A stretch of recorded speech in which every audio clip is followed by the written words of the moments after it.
The first exercise is to do a compression apnea. To do this, we are going to stick our tongue to the top of the palate and cover our nose while blowing. Another thing we are going to do is look at ourselves in a mirror or with another person and yawn. We will do this technique for 3 to 5 minutes and decompressions will be fine if we do 3 to 5. Remember, always without pain. The second exercise, guys, grab our earlobe with 2 fingers and pull outwards. I'll describe it to you. It's not pulling in this position, but in this position. We will do it 30 or 40 times. Next exercise, the occipital squama, soft area, to the hard area. In the hard area, we are going to put our third finger, we are going to attach the second finger and we are going to make a tapping movement.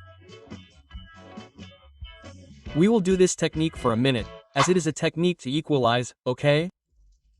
The ears. The tympanic membranes, depending on whether they have more or less pressure, create a kind of convexity or concavity, okay? There is a membrane inside the ear that does this. So, when we get on a plane, this membrane goes inward. What do?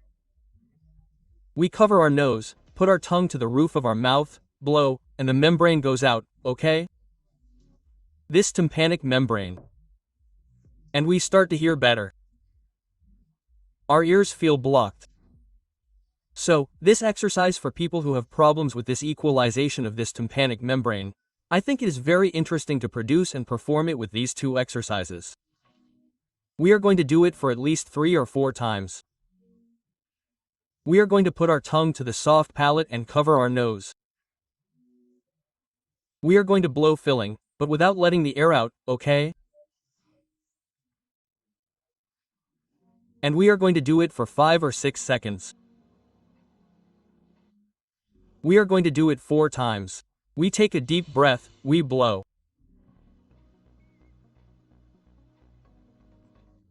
5. There's no secret, tongue against the palate. Hard palate and we blow.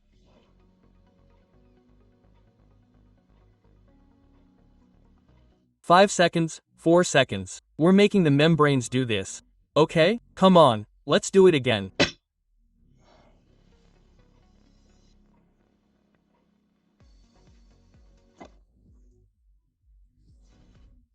And many of you who have blocked ears and are starting to hear noises, this has probably already relieved that ringing in your ear a lot.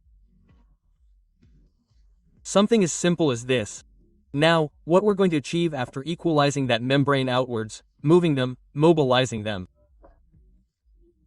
I've already said that many times when we do exercises what we do is regularize the body, return it to its natural mobility and the body gradually recovers from the injury and puts us back in our place. Okay, now what we're going to do is something as simple as looking at ourselves in a mirror. We put a mirror in front of us and we're going to force ourselves to yawn. At first it won't come naturally.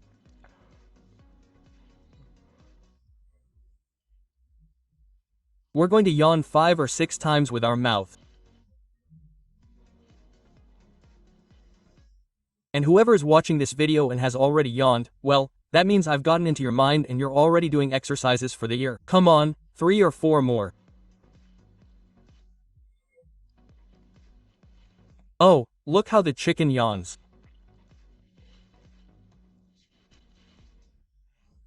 And you'll say, well, this guy got carried away. We're talking about noises in the ear and he starts to blow and now he starts to yawn. When we yawn, what also happens is a modification within that eardrum. By using the TMJ so much, by opening it so much and by taking a breath, I'm going to do an exercise. Now it's come naturally to me, an exercise in thermodynamic self-regulation. Thermodynamics, okay? Yawning is scientifically a thermal regulation. I'll leave it there, okay? In case some of you were wondering why the hell we yawn, well, that's why. But our eardrum is moving. So that exercise, do it 4 times for 5 seconds, squeeze and release. We press and release 4 times. It can take us half a minute, a little more. And then yawn, that can take us 30 seconds. A minute in front of a mirror. This one has been natural, right? If you stand in front of a mirror, just by looking at it, you can kind of catch it, right? So, as I was saying, keep doing them with me.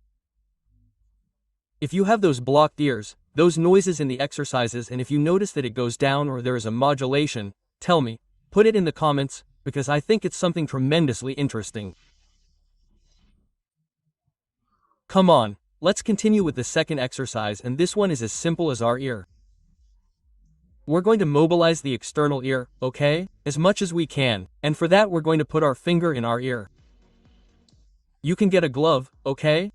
You can brush your teeth well and especially put on a glove. If your fingernail is very long, you have a very long nail, what you can do is when we put our finger in the ear itself, it can scratch the ear from the inside. And that will eventually cause an infection. I'm going to get a glove. Look, I had left it here, but I didn't end up taking it. Look, a glove, okay, and that way you protect the nail. Nails usually have a lot of dirt. That's why wash your hands well, and you're going to do this exercise directly. You can put a piece of paper, and insert it. What I want is for you to put your ear in and just pull back as if it lets you in, okay? If it lets you in little by little, if it lets you in a lot, but without pain, okay? And without being too uncomfortable. We put our hand in the ear and pull in that direction backwards.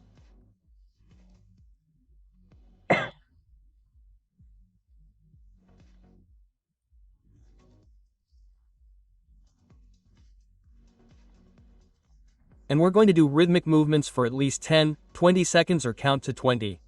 Come on, let's count to 20. 1, 2, 3, 4, cc, 6, 12, 13, 14, 15, 16, 17, 18, 19, and 20. It's as simple as pulling backwards.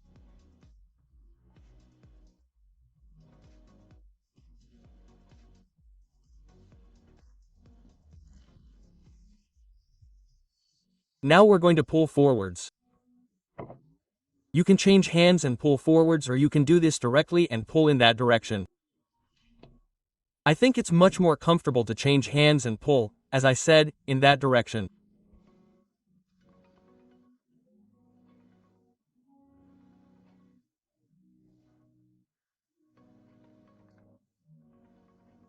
One, 2, 3, 4, 5, 6, 7, 9, 10, 11, 12, 13, 14, and 15.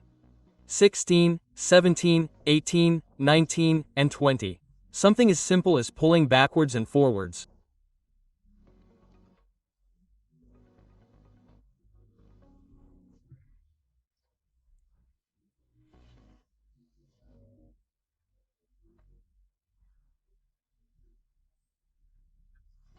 By this I mean that no one gets hurt, that everyone is comfortable, so to speak, because what I don't want is for you to have, an ear infection and it's causing tinnitus or a noise, or you have a blockage and you cause a movement of the outer ear where there is a structure that is, directly, inflamed.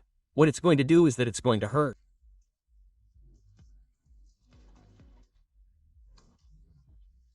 So, please, use common sense. Now we're going to continue pulling down, literally. I'm moving superlaterally so you can see it. And it's as simple as putting my hand and noticing how short the movement is. Oh, let's see. Some of you won't even notice it, right? So, we put our hand here and we're going to pull it down.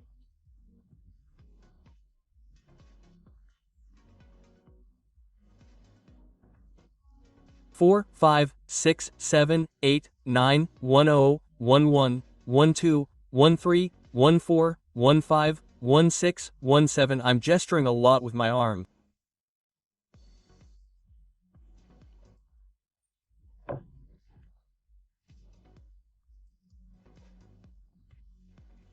$18, $19, $20. And if your tinnitus problem is that you have a deposit of wax or that it has become directly there is an inflammation or an infection, if you do not hurt yourself with these techniques, you are producing a mobilization, a relaxation, and an increase in circulation.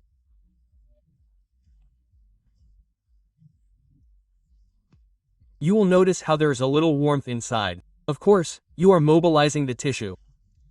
By mobilizing it, you generate effects that could help reduce that noise or unclog it. Well, now comes a technique that has to be pushed upwards, and of course, we can do two techniques. One, we hook from up here, because if we pull up here, what we are going to do is dig our nail in, something that I do not advise. Why? Because if you do it without gloves you can get infected, and by doing it like this you can make a wound that can get infected. So we are going to pass our hand over the ear and we are going to place the little finger well placed. And you can do it like this. 2, 3, 4, pulling upwards.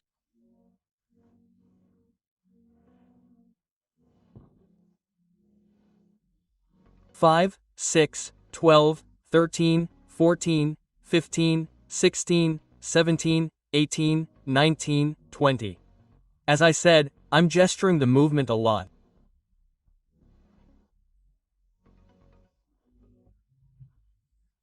A little movement is enough for me.